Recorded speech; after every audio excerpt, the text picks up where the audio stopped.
인생에 지나가는 사람에게 상처받지 않을 것. 나는 나로 살기로 했다. 애쓰지 않고 편안하게. 냉담한 현실에서 어른살이를 위한. 이 글은 리뷰라기보다는 책을 읽고 느꼈던 나의 느낌을 일상글로 쓴 것임을 먼저 밝혀둡니다. 좀 더 책에 관한 정보나 내용이 궁금하신 분은 다른 분들 것을 참조하심이 좋을 듯합니다.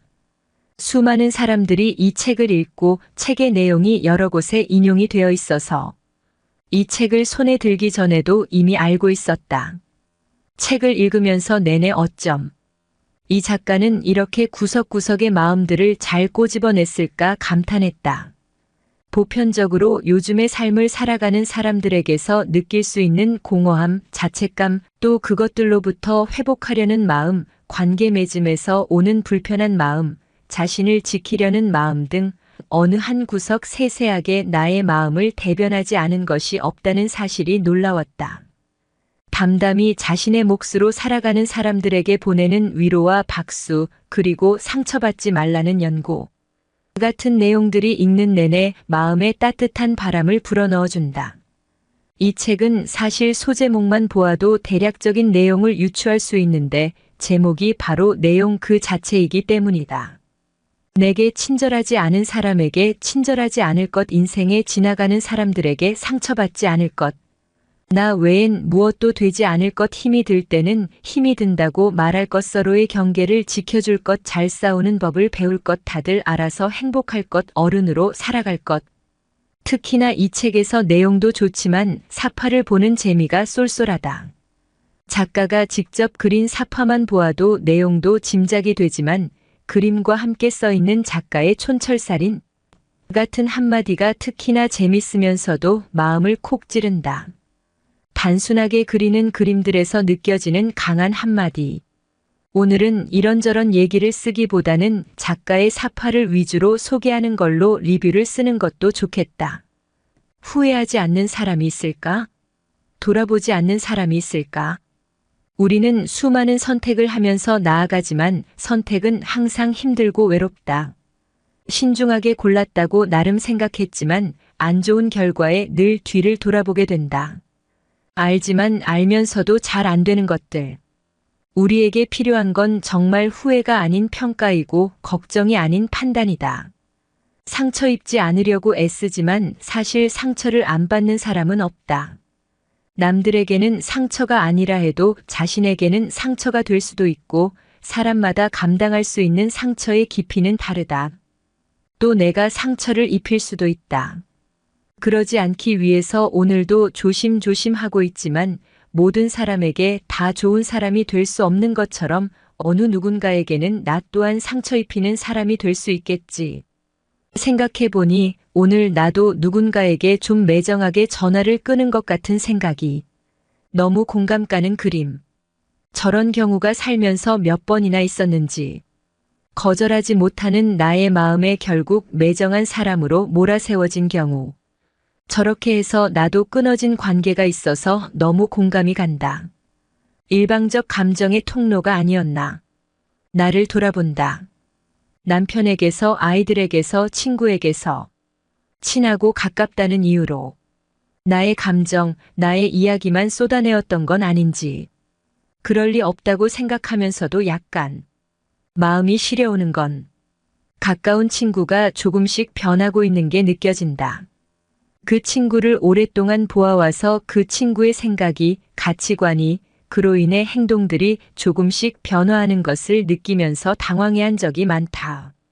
예전에는 안 그랬는데.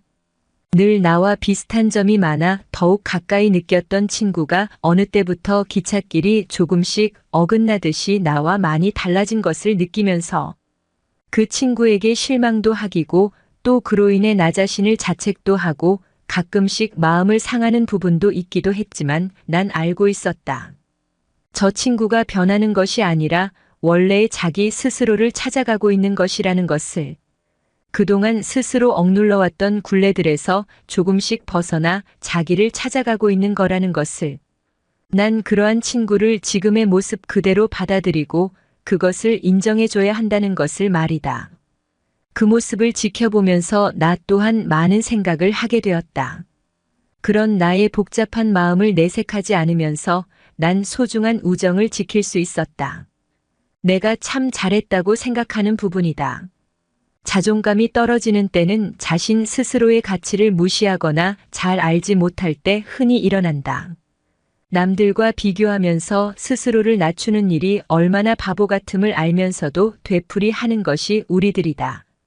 비교하지 말자. 내가 가진 것을 돌아보고 보듬어주고 사랑해주자. 나는 이 정도를 가지고 있으니 행복하다고 생각하자. 적극 공감.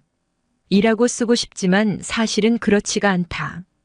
남들에게 이해받으려고 애쓰며 살아온 것은 바로 나이기 때문이다. 남들의 시선이 중요하고 남들의 평가가 중요하고 남들에게 인정받는 게 중요해서 때로는 나를 꾸깃거리게 둘 때도 있었다. 이제는 그럴 필요도 없고 그럴 나이는 지났다고 생각한다. 참 다행스런 일이다. 나 스스로 극복하지는 못했으나 그나마 나이를 먹음으로써 그런 눈들을 떨칠 수 있는 힘이 조금이라도 생겼으니 말이다. 나로서 살아가고 싶다. 나로서 살아가고 있다. 물론 내가 할 도리는 하면서 말이다. 오늘을 당당히 살아가는 것, 남의 것까지는 들어주지는 못하더라도 자신의 생활의 무게는 당당히 짊어지고 갈 것, 모든 것에 완벽하지 못하다고 스스로를 비하하지 말 것, 나의 행복에 관심과 주의를 기울일 것, 타인에 대한 기본적인 예의와 존중을 지킬 것, 그리고 어른으로 살아갈 것. 이 책이 나에게 남겨준 것들이다. 마지막에 어른으로 살아갈 것이라는 마지막 챕터가 있다. 가정을 꾸리고 아이들을 챙기며 늘 생각해왔던 것들인데 김수현 작가가 이렇게 잘 써놓았다. 너무 마음에 와닿는 내용이라 이 부분을 이 글의 마지막으로 쓰고 싶다. 어른으로 살아갈 것. 어린 시절 엄마는 나에게 강한 사람이었다. 하지만 지금 와 생각하면 그래봤자 30대 여자였다. 엄마도 무섭고 힘들고 벅찼겠지만 누군가를 위해 꾹 참고 어른의 역할을 해냈을 뿐이다. 그러니 먹고 살기 위해선 하기 싫은 일도 해야 하고 지겨움이든 불안함이든 견뎌야 한다. 아직 어른이고 싶지 않다 해도 우리의 부모님이 그랬듯 그렇게 어른인 척하며 어른이 된다. 나는 나로 살기로 했다.